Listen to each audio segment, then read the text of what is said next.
जर मराठी नसते, छत्रपती शिवाजी महाराज नसते, तर या देशाचे काय हाल झाले असते. ही गुलामीतच असते.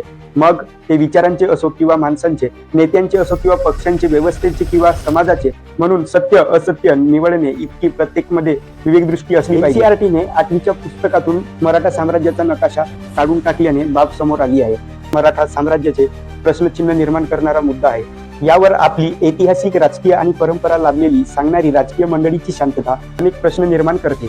ते समजत नाहीत. आपल्याला मराठा राजपूत असा वाद निर्माण करायचा नाही. आपण सर्व हिंदू आहोत. महाराणा प्रताप, राजपूत परंपरा यांच्याविषयी आपल्याला प्रचंड आदर आहे आणि अभिमान आहे. परंतु यांना मराठा साम्राज्याविषयी इतका विरोध का?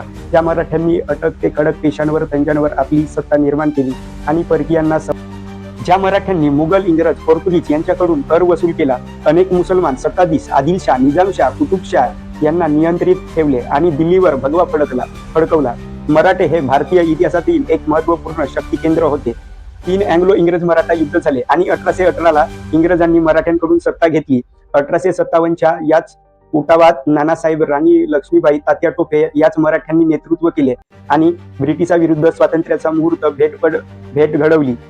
इतिहासात पहिले 1752ला मुघल मराठा करार झाला, ज्यातून सत्तेचा बदल स्पष्ट दिसतो. मग प्रश्न असा उभा राहतो की काही ऐतिहासिक संदर्भातील यांना मुघलांचा हिरवा नकाशा चालते आणि मराठ्यांचा भगवा नकाशा चालत नाही, तसं म्हणायचं का? शेकडो पुरावे इतिहासात उपलब्ध आहेत. त्यांना गॅजेटमध्ये हे सुद्धा उल्लेख आहे. तरी यांना इतका मराठा विरोध का?